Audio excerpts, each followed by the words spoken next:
لیکن تم نے تو کہا کہ خاندان میں کبھی کسی نے ایسا دعویٰ کیا ہی نہیں، اور وہ بات بالکل ظاہر ہے کہ حضور اکبر صلی اللہ علیہ وسلم کا جو خاندان ہے، حضرت ابراہیم علیہ السلام کے دو بیٹے تھے، ایک بیٹے کا نام تھا اسماعیل اور دوسرے بیٹے کا نام تھا اسحاق۔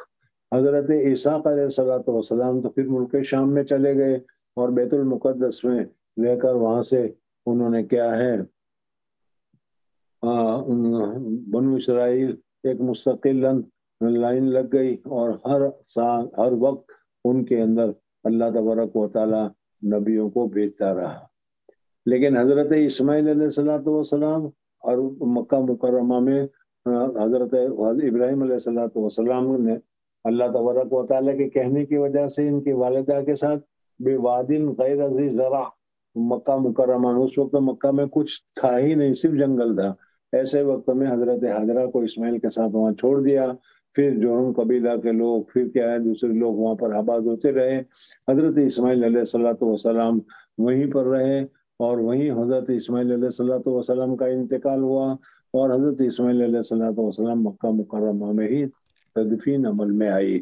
بہرحال حضرت اسماعیل علیہ السلام کے بعد سے تقریباً 3-4 ہزار سال کا یا کم و بیش جو بھی ہو زمانہ گزرا ہے، جس میں حضرت اسماعیل علیہ السلام سے لے کر حضور اکبر صلی اللہ علیہ وسلم تک مکہ مکرمہ میں کسی نے نبوت کا دعویٰ نہیں کیا۔ تو بادشاہ نے پوچھا تھا کہ کسی نے اس نے جو دعویٰ کیا ہے ویسا دعویٰ ان کے خاندان میں کسی نے کیا ہے؟ تو تم نے کہا تھا کہ قال احد منکم ھذا القول فذکر، تو بس تم نے کہا اللہ کہ نہ، حضرت اسماعیل علیہ السلام کے بعد کسی نے نبوت کا دعویٰ نہیں کیا۔ قل، تو یہ سوال میں نے اس لیے کیا تھا کہ میں یہ جاننا چاہتا تھا کہ ان کے خاندان میں کسی نے ایسا دعویٰ کیا ہے کہ نہیں۔ اگر دعویٰ کیا ہوتا تو میں یہ کہتا کہ وہ جس نے دعویٰ کیا تھا اس کی ابتدا میں، اس کی دیکھا دیکھی میں اس نے بھی دعویٰ کیا ہے، لیکن جب کسی نے دعویٰ نہیں کیا ہے اور خود اس کا اپنا یہ دعویٰ ہے تو معلوم ہوتا ہے کہ یہ سچا رسول ہے، جس کی وجہ سے اس نے دعویٰ کیا ہے۔ قلت لو کان احد قال هذا القول قبله لقلت رجل، کہ یہ آدمی اپنے کسی آدمی کی اقتدا کرتا ہے بے قول قیل قبلہ، جو اس سے پہلے کہا گیا ہے، یعنی اس سے پہلے جس نے دعویٰ کیا تھا اس کی اتباع کر رہا ہے وہ۔ وسالتوں کا حل کانا من آبائہ من ملک، پھر میں نے پوچھا تھا کہ اچھا اس کے خاندان میں کوئی بادشاہ گزرا ہے؟ یہ بھی میں نے بتایا تھا کہ مکہ مکرمہ کی زندگی میں، مکہ مکرمہ کی تاریخ میں بادشاہت آئی ہی نہیں، کوئی بادشاہ ہوا ہی نہیں۔ وہاں تو قوم اور قبیلے کا سردار ہوتا تھا، اور وہ قوم اور قبیلے کا سردار ہی اپنے قبیلے کو چلایا کرتا تھا۔ بہرحال ابھی کیا ہے، کنگڈم آف سعودیہ یہ حکومت آئی ہے، کنگڈم کی ہے، ملک کی ہے، لیکن یہ ملکی بھی صحیح نہیں ہے، غلط ہے۔ بہرحال وہ تو تاریخ کی بات ہے۔ تو آبائی میں ملکن فذکرت اللہ فقلت، اگر تم نے کہا کہ نہیں بادشاہ بھی کوئی نہیں گزرا، اگر تم کہتے ہیں ہاں بادشاہ گزرا ہے تو میں یہ کہتا کہ بادشاہی ہاتھ سے چلی گئی تھی، وہ پھر بادشاہت حاصل کرنے کے لیے اس نے یہ پیترا رچا ہے، اس وجہ سے اس نے کیا ہے۔ لیکن اب تم خود ہی کہہ رہے ہو کہ خاندان میں کوئی بادشاہ ہی نہیں گزرا ہے۔ وَقَانَ مِنْ آبَاءِ مِنْ مَلَكٍ قُلْتُ رَجُلٌ، تو میں یہ کہتا ہے کہ یہ آدمی طلب کرتا ہے اپنے باپ کے ملک کو، اور اس وجہ سے یہ دعویٰ کر رہا ہے، لیکن یہ بھی نہیں ہے۔ وَسَأَلْتُكَ هَلْ كُنْتُمْ تَتَّهِمُونَهُ بِالْكَذِبِ، میں نے تم سے سوال کیا تھا کہ ان کی زندگی میں، یعنی خان کی زندگی میں کبھی، یا نبوت سے پہلے کی زندگی میں جب وہ نبی وغیرہ نہیں اعلان نہیں کیا تھا، اس وقت میں کبھی تم نے ان سے جھوٹ محسوس کیا ہے؟ کبھی وہ جھوٹ بولے ہیں وہ یا نہیں؟ تو تم نے کہا کہ نہیں، زندگی میں کبھی جھوٹ نہیں بولے۔ جیسے میں نے ابھی بتایا کہ حضور صلی اللہ علیہ وسلم کا لقب بھی کر لیا تھا انہوں نے، صادق، سچا بولنے والا۔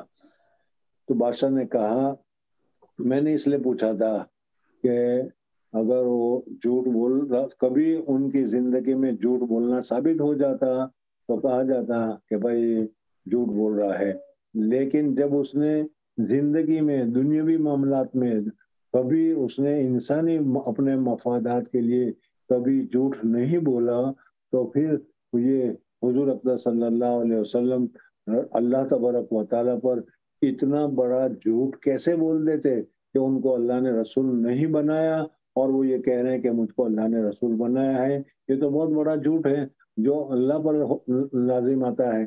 تو جب دنیا میں کسی انسان کے لیے اس نے جھوٹ نہیں بولا تو آخرت کے اللہ تبارک و تعالیٰ کے لیے کیسے جھوٹ بولتا؟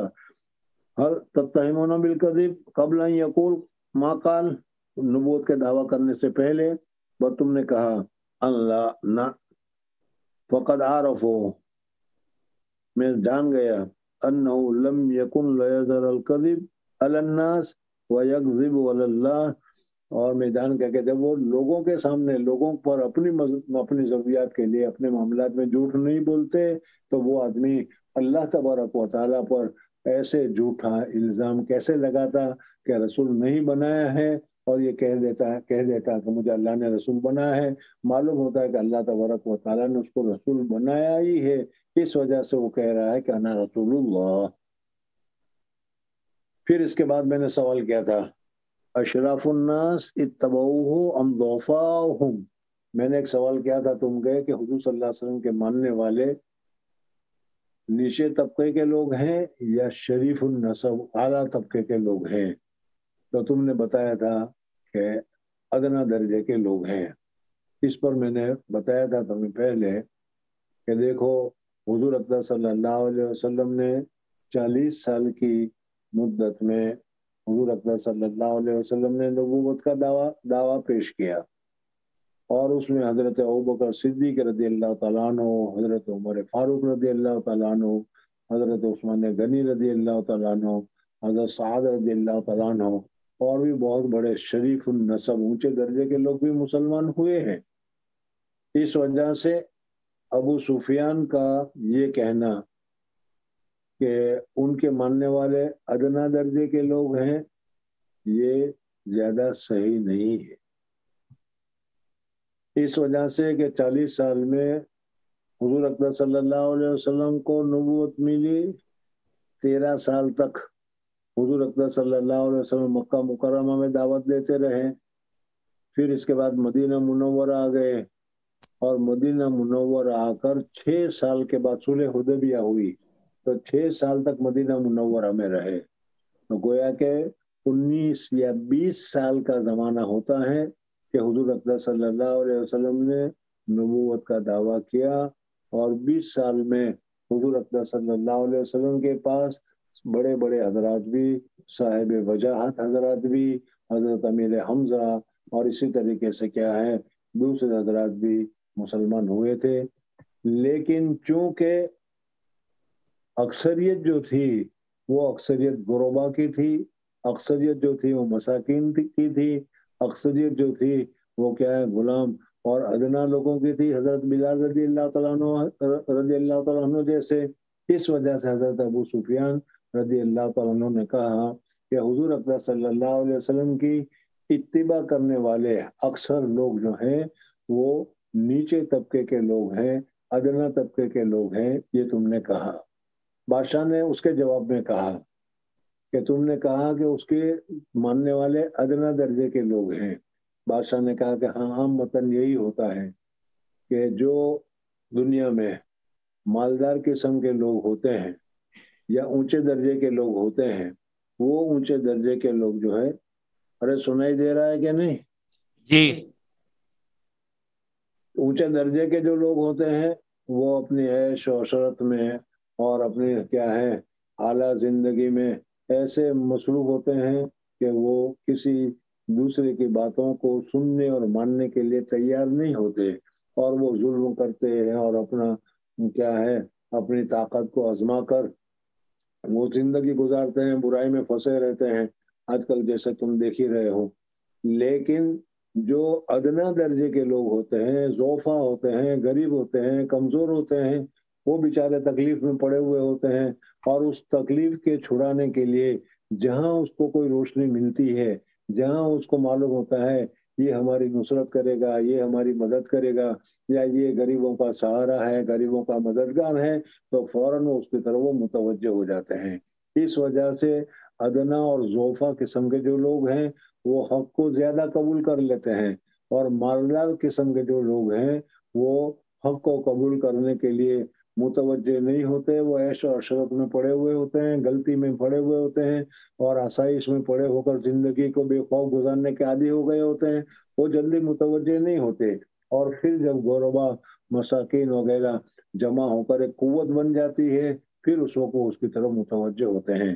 تو بادشاہ نے کہا کہ وسالتوں کا اشراف الناس سے، لوگوں میں سے شریف لوگ اس کی اتباع کرتے ہیں یا اس کے زوفا، فذکرتا ان ضعفاءہم، تو تم نے اس کے جواب میں کہا تھا کہ بھائی ضعفاء اتبعوہ ہو، حضور صلی اللہ علیہ وسلم کی اتباع میں ضعیف اور کمزور لوگ ہی زیادہ ہیں، وہم اتباع الرسول۔ اور پھر اب بادشاہ کہتا ہے کہ رسول کی اتباع کرنے والے یہی ضعیف اور کمزور قسم ہی کے لوگ ہوتے ہیں، اور وہی حق کو زیادہ قبول کرنے والے ہوتے ہیں اور حق کی طرف زیادہ متوجہ کرنے والے ہوتے ہیں۔ ضعیف قسم کے، غریب قسم کے لوگ ہی کیا ہیں؟ آج کل بھی دنیا میں تم دیکھو تو مالدار قسم کے جو لوگ ہیں وہ عیاشی میں پڑے ہوئے ہوتے ہیں، اور ضعیف اور غریب قسم کے لوگ ہیں وہی پڑھنے پڑھانے میں ضعیف اور کمزور قسم کے لوگ ہوتے ہیں، وہی کیا ہے دین کی باتوں کے اوپر عمل کرنے والے ہوتے ہیں۔ اس وجہ سے فرمایا کہ وہ ہم اتباع الرسول، رسول کی اتباع کرنے والے یہی لوگ ہوا کرتے ہیں۔ وسالتوں کا ایزیدون ام ینقصون، پھر میں نے ایک سوال تم سے کیا تھا کہ حضور صلی اللہ علیہ وسلم کی اتباع کرنے والے، حضور اقدس صلی اللہ علیہ وسلم کی بات کو ماننے والے بڑھ رہے ہیں یا کم ہو رہے ہیں؟ فذکرت انہم یزیدون، تو تم نے یہی کہا تھا کہ روزانہ ان کی تعداد بڑھتی چلی جا رہی ہے، کم ہونے کا سوال ہی پیدا نہیں ہوتا۔ اور یہی بات ہے کہ جب دل میں ایمان بیٹھ جاتا ہے، بشاشت قلب میں ایمان داخل ہو جاتا ہے، دل میں ایمان داخل ہو جاتا ہے، تو پھر وہ کیا ہے نکلنے کا نام نہیں لیتا، اور وہ کیا ہے آدمی ایمان کی طرف زیادہ متوجہ ہوتا ہے۔ ایمان کی نورانیت، ایمان کی خیر، ایمان کی برکات وغیرہ کی وجہ سے لوگ اس کی طرف مائل ہو جاتے ہیں۔ ابھی عنقریب کتاب الایمان میں شعب ایمان بتائے جائیں گے، اگر وہ شعب ایمان کے ساتھ ہمارے دل میں آ جائے، نظر نیچی رکھنا، لالچ، اور کیا ہے دھوکہ بازی سے بچنا، جھوٹ سے بچنا، لوگوں کا حق ادا کرنا، پڑوسی کا حق ادا کرنا، ضعیفوں کو مدد کرنا، یہ سب ایمان کی چیزوں دلائل میں سے اور ایمان کے شعب میں سے ہیں۔ اگر یہ ساری چیزیں آج بھی ہمارے اندر آ جائیں تو یہ کفار کیا ہے ہم کو، ہمارے دین کو، ہمارے مذہب کو پسند کرنے لگیں گے، اور ذوق در ذوق یہ خود ہی کیا ہے متوجہ ہونے لگیں گے۔ آج لوگ اسلام کو دیکھتے ہیں، اسلام کتابی اسلام، یعنی کتاب میں اسلام اور اسلام کے علامات نشانیاں کیا لکھی ہوئی ہیں، لوگ اس کو نہیں دیکھتے، لوگ یہ دیکھتے ہیں کہ میں مسلمان ہوں، میرے عمل کیسے ہیں۔ جب وہ مجھے ہی دیکھتے ہیں جھوٹ بول رہا ہے، مجھے ہی دیکھ رہے ہیں سود کھا رہا ہوں، مجھے ہی دیکھ رہے ہیں ظلم کر رہا ہوں، تو پھر اس صورت میں وہ ہم سے متنفر ہوتے ہیں اور ہماری طرف متوجہ نہیں ہوتے۔ یہ غور کرنے کی چیز ہے۔ تو میں نے کیا تھا کہ وسالتوں کا یزیدون ام ینقصون فذکرت انہم یزیدون وکذالک امر الایمان، اور اسی طریقے سے ایمان کا جو مسئلہ ہے حتی یتم، جب دین میں داخل ہو جاتا ہے اور ایمان کے شعب اور ایمان کی چیزیں جب اس میں آ جاتی ہیں، تو پھر وہ آدمی ایمان کو چھوڑنے کے لیے تیار نہیں ہوتا۔ حضرت بلال رضی اللہ تعالیٰ عنہ کو جب ایمان ان کے دل میں آ گیا تو ان کے مالک نے ان کو ریت کے اوپر پتھر رکھ کر گھسیٹا، تو بھی وہ یہی کہہ رہے تھے اللہ احد اللہ احد اللہ احد، اللہ ایک ہے، اللہ ایک ہے، اللہ ایک ہے۔ وہ کیا ہے شرک کے لیے تیار ہی نہیں ہوئے۔ اور میں نے سوال کیا تھا تجھ سے ایرتد احد سخطۃ لدینہ، دین سے پھر جانے کی بہت ساری چیزیں ہوتی ہے، سمجھ میں آئے؟ جیسے آج کل تم دیکھ رہے ہو کہ ہندوستان میں لالچ کی وجہ سے، اور اس طریقے سے دنیا بھر میں لالچ کی وجہ سے لوگ دین کو چھوڑ رہے ہیں. لالچ کی وجہ سے نہیں، دین میں کمزوری ہو، اس کمزوری کی وجہ سے، دین میں خرابی ہو، اس خرابی کی وجہ سے کوئی آدمی مرتد ہوا ہو. تو تم نے کہا کہ آج تک ایک بھی واقعہ، ایک بھی تاریخ اور ایک بھی صورت ایسی پیدا نہیں ہوئی کہ اسلام کے احکامات کو برا سمجھ کر، اسلام کے احکامات کو برا جان کر کوئی آدمی نے اسلام کو چھوڑا ہو. یہ کوئی واقعہ نہیں ہوا. میں نے ابھی بتایا تھا حضرت ابو سفیان کے داماد کا مسئلہ، یا اسی طریقے سے دوسرے ایک دو واقعات ہوئے ہیں اسلام میں بھی، حضور صلی اللہ علیہ وسلم کے زمانے میں بھی اسلام سے پھر جانے کے، لیکن وہ سختتاً لے دین ہی نہیں، دین میں ذوق، دین میں کمزوری، دین میں خرابی، دین کے احکام کو برا سمجھ کر وہ چھوڑ رہے ہو، یہ نہیں تھی، بلکہ دوسری دنیاوی لالچ تھی، مال کی لالچ تھی، عورت کی لالچ تھی، یا کوئی اور ایسی وجہ تھی. سختتاً لے دین ہی بعد دخل فی ہے، جب اسلام میں کوئی داخل ہو گیا تو داخل ہونے کے بعد اسلام سے اس نے کبھی روگردانی اختیار کی. فذکرت اللہ، تم نے جواب میں کہا تھا کہ آج تک کا کوئی واقعہ نہیں ہے کہ کوئی آدمی مسلمان ہوا ہو اور مسلمان ہونے کے بعد پھر اسلام کو چھوڑ کر اپنا مذہب اس نے اختیار کیا ہو، ایسا کوئی واقعہ نہیں ہوا. وَكَذَلِكَ الْإِيمَانُ، اور اسی طریقے سے ایمان جو ہے جب ایک مرتبہ دل میں داخل ہو جاتا ہے تو پھر اس صورت میں کیا ہے، دل سے نکلنے کا نام نہیں لیتا. دخلت بشاشۃ القلوب وسألتک هل يقدر، اور میں نے ایک سوال تم سے یہ کیا تھا کہ دھوکہ بازی حضور صلی اللہ علیہ وسلم نے کبھی کی ہے یا نہیں. موجودہ زمانے میں تم دیکھو گے، تاریخ کو دیکھو گے، اتہاس کو دیکھو گے، حکومت کو دیکھو گے، حکومت کے لیڈروں کو دیکھو گے، تو دھوکہ، وہ کہتے ہیں کہ جتنا زیادہ جھوٹ بولے، جتنا زیادہ دھوکہ بازی کرے، وہ سب سے زیادہ ہوشیار آدمی ہے، وہ سب سے زیادہ اچھا آدمی ہے. یہ صحیح نہیں ہے، یہ غلط ہے. کمزور آدمی تو کبھی دھوکہ بازی کر بھی لے، لیکن اللہ تبارک و تعالیٰ نے جب تم کو حکومت دی ہے، ملک دیا ہے، مال دیا ہے، طاقت دی ہے، پھر تم کیا ہے دھوکہ بازی کرو، یہ بہت ہی بری چیز ہے. بہرحال هل يقدر فذكرت اللہ وكذلك الرسول، اور اسی طریقے سے رسول دھوکہ نہیں دیتے، دھوکہ بازی نہیں کرتے. میں نے حضرت اسماعیل اور حضرت صلی اللہ علیہ وسلم کے دو واقعے تمہارے سامنے ذکر کیے. وسألتک، اور پھر میں نے تم سے ایک سوال کیا تھا، بما یامرکم، حضور اکرم صلی اللہ علیہ وسلم کس چیز کا تم کو حکم فرماتے ہیں؟ نبی ہے، اللہ کی عبادت کے لیے کس طریقے سے کرنا ہے، کیا کرنا ہے، وہ تم کو حکم دیتے ہیں. وہ میں نے پوچھا تھا، اور میں نے سوال کیا تھا بما یامرکم، وہ تم کو کیا حکم کرتے ہیں. فذکرت، تو تم نے اس کے جواب میں کہا انہ یامرکم ان تعبدوا اللہ، کہ وہ ہم کو ایک اللہ کی عبادت کا حکم دیتے ہیں. اللہ ایک ہی اللہ ہے جو تمام چیزوں سے سب سے بڑھ کر ہے، اور اسی کا وہی سب کچھ کرتا ہے، وہی قادر مطلق ہے، اور اسی کی عبادت کرنی چاہیے. لا الہ الا اللہ، ایک سوراوات توحید جس کو میں نے بتایا تھا، تو ان تعبد اللہ، اللہ کی عبادت کرو، ولا تشرکوا بہ شیئا، اور اس کے ساتھ شرک مت کرو. شرک بھاگیداری، اور یہ دو قسم پر ہوتی ہے. ایک کو تو کہا جاتا ہے شرک جلی، اور دوسرے کو کہا جاتا ہے شرک خفی. شرک جلی تو کھلم کھلا ظاہری طور پر شرک، اللہ تبارک و تعالیٰ کے ساتھ کیا ہے دوسرے خداؤں کو عبادت میں شریک کرنا، اور اس کو بھی بھگوان ماننا، اس کو بھی کیا ہے اللہ تبارک و تعالیٰ کے عبادت میں شریک ماننا، اس کو معبود تصور کرنا، اس کو ایشور ماننا، اس کو خدا ماننا، جیسے کہ کافی مشرک وغیرہ کرتے ہیں. یا حضرت عیسیٰ علیہ السلام کے ماننے والے حضرت عیسیٰ علیہ السلام کو ابن اللہ کہتے ہیں وغیرہ. یہ سب شرک ناجائز ہے، یہ شرک جلی ہے. آج کل ہم میں سے ہمارے بھی بہت سارے موحدین شرک کے پیچھے پڑے ہوئے ہیں، درگاہ کے پاس جاتے ہیں، درگاہ سے مانگتے ہیں. ارے درگاہ والا بھی تو ہماری طرح انسان ہے، وہ بھی تو کیا ہے خدا تھوڑا ہے. اللہ چاہے تو ہی مل سکتا ہے،